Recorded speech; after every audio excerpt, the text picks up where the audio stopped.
Welcome back to the Bernard Lee Poker Show. We are talking with the 2021 WPT Seminole Hard Rock Poker Showdown champion. This record-breaking event had 2,482 entries. That is a record for the WPT. Prize pool of almost $8 million with a $3,500 buy-in. First prize over 1.26 million. Second prize was almost 900,000. This was a monster event and was won by our guest, Brek Scutten. Brek, congratulations. Unbelievable event. First of all, talk about your decision to go play it, because we have talked about this. You are from Grand Rapids, Michigan. You play a lot at the Horseshoe Hammond in the Chicago and Michigan area. Florida's, it's not like it's in Mars, but it's not a drive away. It's still pretty far. What's the decision to kind of go there? So with COVID, all the tournaments in the Midwest have pretty much been shut down for the last year, leaving me with that itch to go play poker. I've never played the WPT before because there's nothing that's anywhere close to me within driving distance. So kind of was looking to get out and play a tournament now that they were opening back up. Found this one and kind of started making plans around it. Talked to my wife. Told her that I'd take the whole family to Disney World after I played this tournament. So it was kind of that little bribe to get me to be able to go play. So that's great. So I flew down for the tournament, and then she came down with the kids, and my dad came along to help take care of the kids with her. Met me down there, and after the final table was set, we all went to Disney World for a week and had a good time. Well, that was, I'm sure, an interesting scenario because you know, initially, I'm sure when you made the deal, it was okay. Well, whenever I get knocked out, then we'll go there. You know, hoping that you cash and take home, maybe $5,000-$10,000 to help spend for the trip. But now, making the final table, you were guaranteed $261,000. That pays for a lot of rides in Disneyland, right? Yeah, I was pretty happy to miss our first scheduled day in Disney. So she had to go with just the kids and my dad to I think it was Hollywood Studios for the day. Sure. Missed that day because I was still playing poker that day, and then the next day was still a little rough because I had to drive up from Hollywood to Orlando, which was about a 3-hour drive.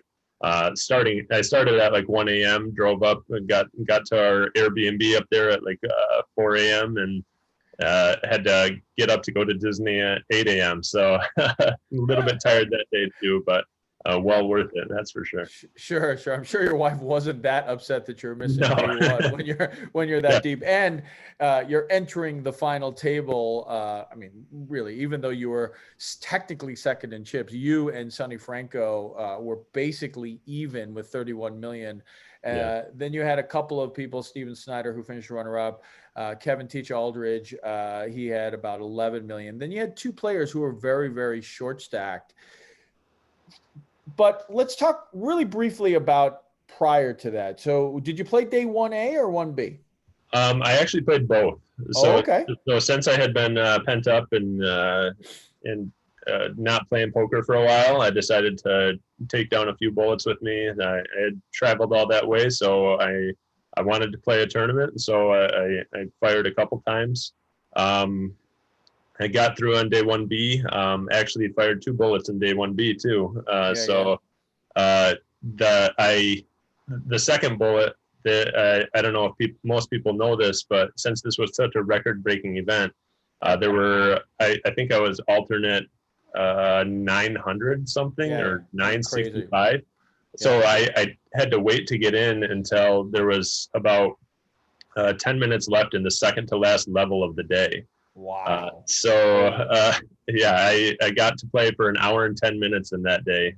Tried to build up a stack, basically, and got pretty much a double up to go to day 2. But so still fairly short stack going to day 2, but I was pretty happy with the outcome considering I only got to play for a short time. Right. And so basically everyone goes through, at the end of day one, there was about, I think it was 847 players that made it through. And then you're now everyone comes back together for day two. You play through the money bubble, which is 311 players. And then you get down and continue playing. You ended up playing down to 106 players. You end up finishing that day with 2.7 million. You started the day with like 90,000, but you end up with 2.7 million. You're in 12th chip position.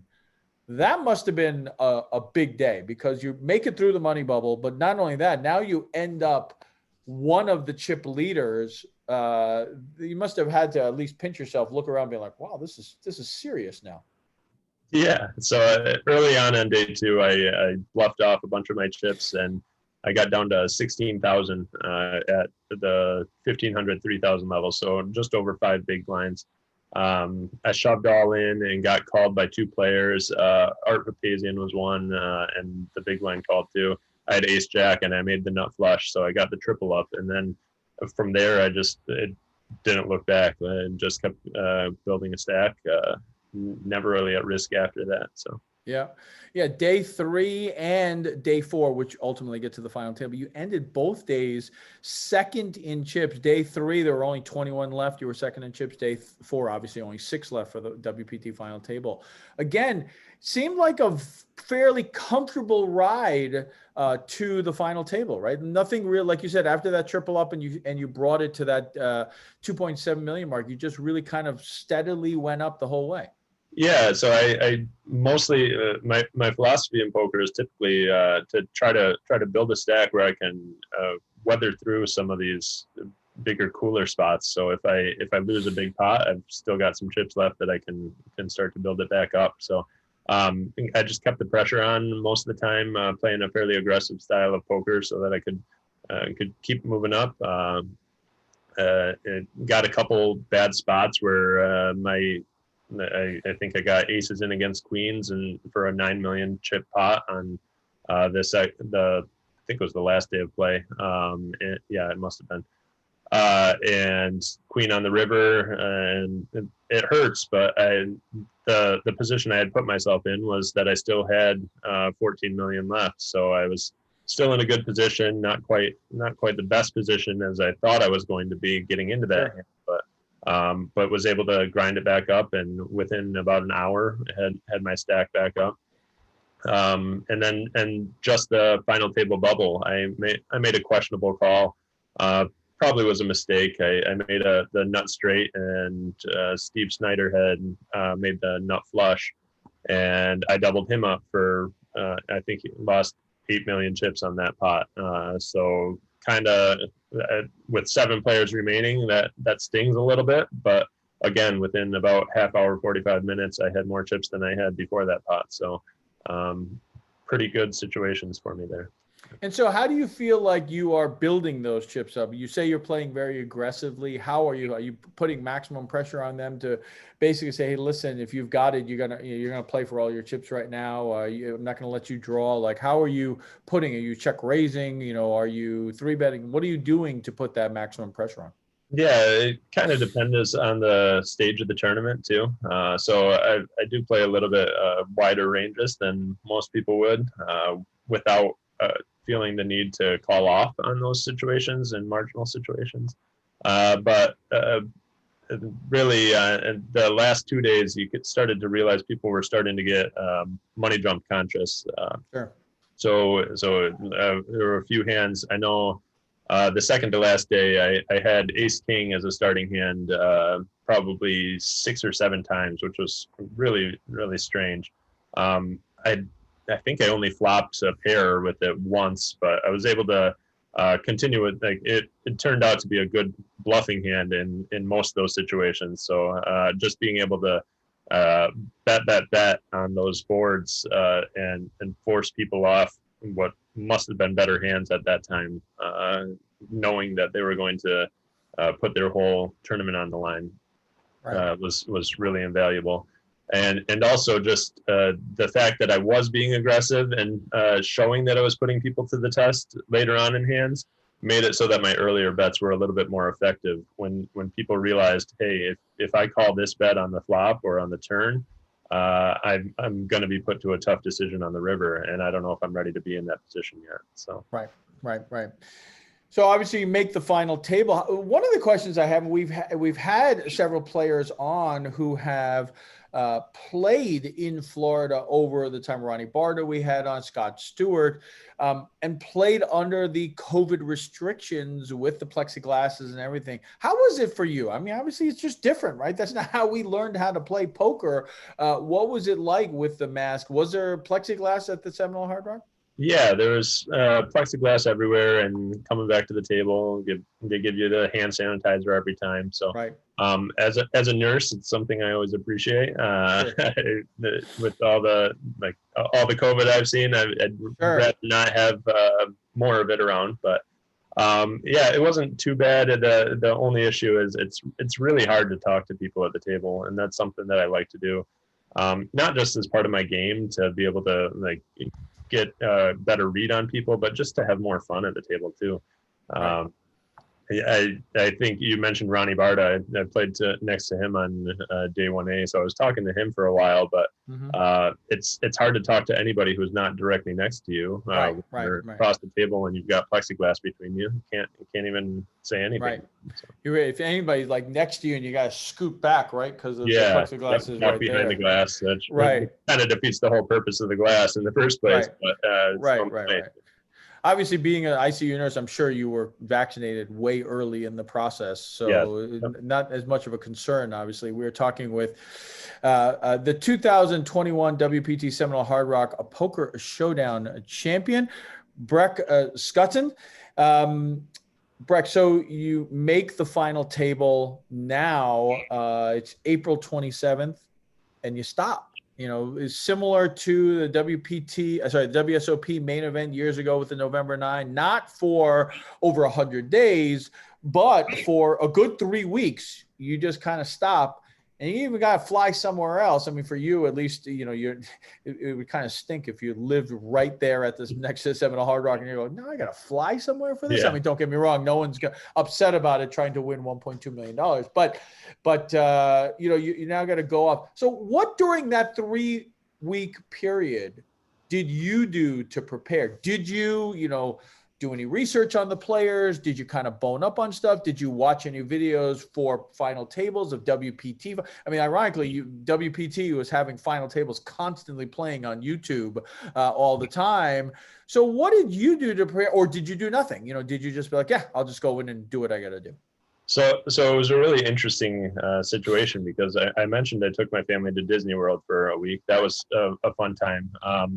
Leaving the final table, I was a little annoyed that we had to take a break because I was just ready to go. I felt like I had a good feel for the table. I was in a good position, and I just wanted to finish it off. Wanted to come back the next day and miss one more day of Disney to get this over with. But it was an interesting situation because then I got home from Disney and found out that there was going to be COVID testing the morning of the final table, and if anybody tested positive for COVID, then they want to be able to play. Their stack would be blinded off, all that sort of stuff. So even though I'm vaccinated, I do know multiple people who have been vaccinated. It's not 100% effective. So there's always that little chance. It would stink that 5% chance happens to you. Yeah, exactly. So I kind of thought of that as it's not the time to take that chance. I was wearing N95 masks everywhere, trying to make sure I didn't get COVID. I actually suffered from pretty bad vertigo coming back from Disney. I'm not quite as young as I once was on those rides. So I had a few days that I missed. That's great. I missed a few days of work from that, but inner ear issues, all that sort of stuff. I was a little bit concerned about that going to the final table as well, if that was going to affect me, but it turned out okay. I had to work in between then and the final table, but then really just for preparing for it, I did watch quite a few training videos about short-handed poker, trying to brush up on that. Nothing absurd, but just kind of trying to get in the right mindset for it. And then I actually took my 4 boys and set them down, and I set up all the chip stacks of the final table in the living room. And none of them really know how to play, but we kind of just did a once through, trying to run through all the hands where I would help them make their decisions on their hands and kind of figure out how it would play out and understand other players' ranges, while also teaching my boys how to play poker. So I was able to teach my 9-year-old how to calculate how many outs somebody has and their percentage of winning the hands afterwards. So they had a lot of fun with that. I always said, when someone's not playing well, I go, it's real simple. If you see 2 letters that match, you have a good hand. Yeah. It's really simple. That's right. As long as you know the alphabet, and really only 4 letters, A, K, Q, and J, if they match, go. Yeah, exactly. You had I think you had a great seat. You were in the 1. Ken, who had 27 big blinds, was in the 2. Steven Snyder, and then you had Steven Snyder, Viet Vu, Calderon. They were the shorter stacks, and they were all after you. Yep. The biggest stack, which was very comparable to yours, Sonny Franco, he was to your right. He was in 6 and you were in 1. So to me, you had the best seat in the house for the table. Did you feel that way? And then were you able to take advantage of that? Yeah. So when we had 7 players left, I think I was chip leader for most of the time. And then Sonny knocked out Eric Cajolet in 7th place for a pretty massive pot. So he just overcame my chip lead, but I wasn't sweating it much because I knew I had position on him. I had the opportunity to put pressure on him whenever I needed to, or just get out of a pot whenever he was putting pressure on. So I wasn't concerned about not having the chip lead, and I thought I had the perfect situation going into this final table where I really had the best chance of winning the final table. I mean, there were still things that had to go right.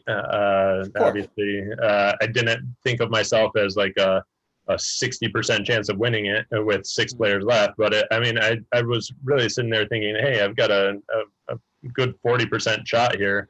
If I play this right, I've got position on him, and the short stacks are kind of a little bit further away from me, so I can put the pressure on those medium stacks to my left. Obviously, everything changes pretty quickly. So the final table didn't start out the way I had hoped it would, and I kind of went down a few chips. But after everything kind of settled out a little bit, we were able to implement the plan pretty well and move forward. Yeah, and like you said, you were literally 1 blind, steal or takedown away from being the chip leader. I mean, you were only 600,000 off.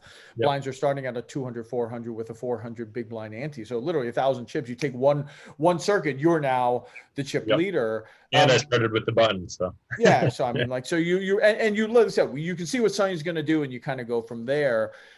So the first question is, what was the strategy going in? What was it going in? Was it to put pressure on Sonny? Was it to wait it out? A couple of these guys had less than 13 big blinds. It was going to go up fairly quickly, although it was a slower, right? It went 200, 400, and interesting 300, 500, and then 300, 600. So you really had like a couple hours at 300, 600, right? I mean, that's really what it was for a while. So, which is great, right? I mean, it's good for that scenario, but also these shorter stacks now have some extra time to kind of build up. So what was the strategy for you going in? So with our final table dynamic, our shorter stacks were pretty short compared to most final tables too, because I think Viet Vo had 10 big blinds and Albert had just over that. So the strategy was hopefully to just start putting pressure on them right away, and putting pressure on Steven and Ken, especially because they're the ones that are going to have that issue of they're trying to wait it out, right? ICM wise, right? And I saw that when I was able to finally review some hands after the table, that Steven was playing a little bit tighter early on, and especially against Sonny and myself, because obviously payout jumps. But I wasn't afraid to get into pots with Sonny, but I didn't want to make it my main goal for the session. So I was cautious in approaching those and didn't need to push my edges much more. But I think I did take one hand early on, King 4 suited, and then 3-bet Sonny, just to kind of let him know that he wasn't going to be able to just open every pot. Kind of hopefully get him to fold a little bit more of his range to give me those opportunities to open more pots and take over the table a little bit better. Sure. It didn't start out phenomenally, like you said, and also, to be honest, it took a lot longer. You would have expected, you would have made the guess that within the first 20 hands, one of the short stacks would have been eliminated just based off of the way it goes around. But it took a while for anyone to eventually get eliminated. I think it was like 38, 40 hands before finally Ken Aldridge was taken out. And but once that happened, then it started happening, right? Then one after the other. I think Ken was taken out in hand 41, then hand 44, there was the next elimination. Then hand 58, Sonny gets knocked out. You know, it went really quick. And I talk about this a lot at final tables. Everyone kind of plays cautiously as long as everything, you know, goes along. Now, this is a little different because there were short stacks, but Vietvo doubled up, and so everything started happening. But once that bubble, like, you know, that first one breaks, everyone kind of feels like, oh, thank goodness, there was a pay jump, boom, boom, boom, boom, boom, that kind of thing. And really, this final table was a really obvious scenario of that. It's just very tough when you're playing in it. I've had many situations where you're just sitting there going, oh, God, will somebody please just get knocked out? Because you know it's going to start happening. Once it started happening, then it was just like every other hand, like, oh, God, somebody's all in a call. Somebody's all in a call. And you were in such a great spot because you're still at 100 big blinds at that point, right? I mean, you have 60 million and you're just saying like, oh, all in a call, whatever. If it doesn't work out and I still got a big chip lead, you know, that kind of thing. So I was happy to have those short stacks stay in there just because I realized early on in the table that that nobody was even calling pre-flop to see a flop. I knew people were going to be playing tight, but I think I even said at the final table, can we boo this final table because we didn't see a flop in the first 15 hands or so. I mean, we might have seen one, but it was just really boring poker, just raise and take it. And that was good for me at that time. Sure. I wanted to be able to raise and take it. The blinds were pretty big. If I can take 1 million chips by just raising to 1 million, great, I'll take that all day. So, so when I saw those double ups, I know some people were really upset, but I was pretty happy with it. Knowing what I knew.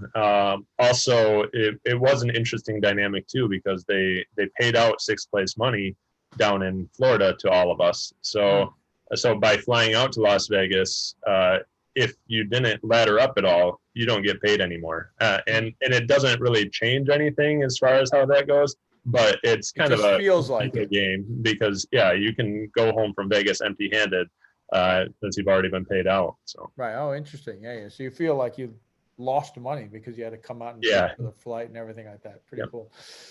So you get down. Sonny gets knocked out in 4th, which obviously helps out a tremendous amount. And now it's Viet Vu, who was short stacked. He gets knocked out in 3rd place as he had less than 10 big blinds when he shoved all in with 7s to your 10-8. But now you and Steven get heads up. You have a 2-1 chip lead, and it took 35 hands. It felt longer, I'm sure, because you guys had a dinner break, which is always a bummer. Like, to me, I'm like, why do we have to do a dinner break? Can we just keep going? Like, look, take a 10-minute like power bar break and let's move on. But anyway, dinner happened. But you pretty much maintained your 2-1 chip lead the entire time. And Steven is a very good player. He's won a few circuit rings. He's played. He's won a lot of money on tour. It's not that he's never played before. Close to $1 million on tour itself. Definitely somebody to watch out for. Were you wary because you knew that one double up? Now it's just flip flopped. He's now has the lead, right? Yeah, a little bit. I decided to take on the role of the aggressive person who pushing the action. I had seen how he was playing from looking at text at the break, just seeing that he was a little bit more passive in certain situations up until that point, at least. And I knew everything could change going heads up, but I wanted to at least test the waters, see what I could get away with. And so I really made a strategy of opening every button, or almost every button, and seeing how it worked. And it was working for me. So I just went with it. I didn't get played back at in situations where I expected to be played back at. So I felt like I could open those buttons without any fear of getting into a massive pot or getting 3-bet in a marginal situation and having to make a decision at that point. So I felt like I was able to play a pretty straightforward, aggressive strategy heads up, and it went well for me. So. Yeah, I mean, he didn't win his first hand till like the 38th hand. So he really was playing very, very tight. He doubled up a couple hands later. Was this being live streamed with a delay, and so you could see everyone's hands? Yes. So I had some friends watching the live stream. The breaks were only 15 minutes, so I didn't get a great opportunity to see exactly what everybody was doing, but I was able to get some key hands. I know early on in the final table, Steve had ace king, and Sonny had opened, and Sonny had opened with queens, and I had flatted with sixes, and then Steven from the small blind just flatted with ace king off. So that was kind of telling to me kind of where his head was at throughout the final table. Obviously having the big stacks in there, but it was a perfect squeeze spot with a premium hand, and he didn't take that opportunity. So it kind of made me able to play a little bit more perfect poker against him at that point. Right. It interesting. Did an ace or a king flop afterwards? Didn't flop. I think there was a king on the river, but he had gotten out of that by then. So because you're just wondering, right? Because if he shoves, their queens. If he shoves, he doubles up through Sonny. So right. So but queens are never folding. It would have been very interesting to see if it just totally bricked and blanked, and he's like, well, I would have finished sixth. That kind of thing. So instead, I lost a pretty decent sized pot against Sonny. You're like, come on, kill me. So obviously a huge win. Let's talk really quickly about the last hand, because it was a very interesting one, to say the least. You end up raising 2.5 million. Stephen calls. Flop comes 10-5-5, 2 diamonds. Stephen checks. You bet 2 million. He check raises to 4.8 million. You call. Turn is a 7 of hearts. He bets 5.2. You take some time and you push all in. Steven now takes one of his time chip banks, tanks for a while, and then calls for his 21.9 million with ace deuce of diamonds. So he has the nut flush draw with obviously an overcard and ace. You flip over 8-5 for trips. You got to avoid the diamond, and the 2 of clubs comes and you win it. Must have been a very, very nerve-wracking minute or so as he was tanking. Yeah. So you're ahead. I mean, there's no way he's tanking there with him beating you. So you're ahead, and you're just hoping for a call, and obviously for not a suck out, that kind of thing. Yeah. Right? It was an interesting hand because when I flopped trips and I got raised on the flop, I decided to just call his check raise, and kind of thinking just no diamond, because that's the only no diamond, no 10. Just no 10. I was gonna say, and no 10, right? But then when I saw that safe card on the turn, and he bet out, like, I think it was a quarter of his stack that he bet with that 5 million. Kind of realized, hey, let's get it in right now, just in case it is that flush draw, and put him in a tough spot. And I thought he'd also call with his better 10s in his range there at that time too. So put him to a test like I had been doing the whole tournament, and he realized that he was going to have 15 million left, which was there was about 100 million total in play. So he thought he's got to just go for it at that point. he said to me he hoped I had like 8-9 or 8-9 of diamonds for a combo draw or something there. He's doing pretty well against, which obviously he didn't expect me to have that, but that's the hope in that situation. Sure. Called for a deuce on the river because I knew he had the deuce of diamonds, and sure enough, I got it. So yeah, there you go.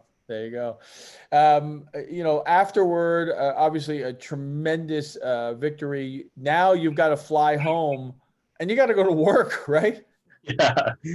So the final table ended around 9 o'clock or so Pacific time, and it was a funny story because we got this group text with all my friends who are watching it, or friends and family, and they take pictures after the win. So I don't even have a chance to look at my phone until a half hour later when everything's all wrapped up. And I look down at my phone, and it looks like they're all texting back and forth. My wife's texting. She's saying, "Oh, I gotta walk away from the TV screen. I can't watch this," because they were clearly on the last hand at that point. So I just texted back quick, "Don't walk away." So then they all kind of erupted, and we're like, "Yeah, you did it!" Like excited for me at that point. So then I walked back to the hotel room. Called a bunch of people from the hotel room, kind of euphoric moment, just really exciting to celebrate for a little bit. And yeah, got to bed, probably fell asleep around 1:30. No real huge celebration, didn't go out or anything because I had to catch a 7 a.m. flight out of Vegas. So had to wake up at 4. Flew out at 7, got back to Grand Rapids around 4:30, and had to get to work at 7 p.m. So your work, I mean, some of them must have known, right? Yeah. So right? I called. I'm sure some of them were like, "What are you doing here?" Pretty much all of them were. So I called my charge nurse that day because I'm like, if there's any chance you don't need me tonight, you leave me off, but. That's never going to be the case in COVID times. So it was worth a shot. But yeah, they were all excited for me. I talked to my manager there, and she was excited for me. They put up a bunch of playing cards and wrote on the playing cards like World Poker Tour champ. And that's great. My computer workstation at work, and had the desk and everything. So it was fun. Well, Brek, hey, you know what? Thanks so much for joining us. Really appreciate it. We love the story. What a great world, and, well-deserved with everything that you did for us. We thank you. I really thank you. My wife is a physician, so I know how hard it is with regards to, so really thank you for everything that you did during this past year. You're truly the heroes in all of this, and it's one of those, maybe the poker gods saw some karma here and sent it your way. So congratulations on your victory, and all the best, my friend. All right. Thank you. Brek Scutten here. What a great story here, winning the 2021 Seminole Hard Rock Poker Showdown. Next week, we will have the runner-up talking about his run in this event itself. And we will continue the 14th anniversary celebration here on the Bernard Lee Poker Show. And as always, may you always go in with the best hand, and may you never get unlucky. Good night, everybody.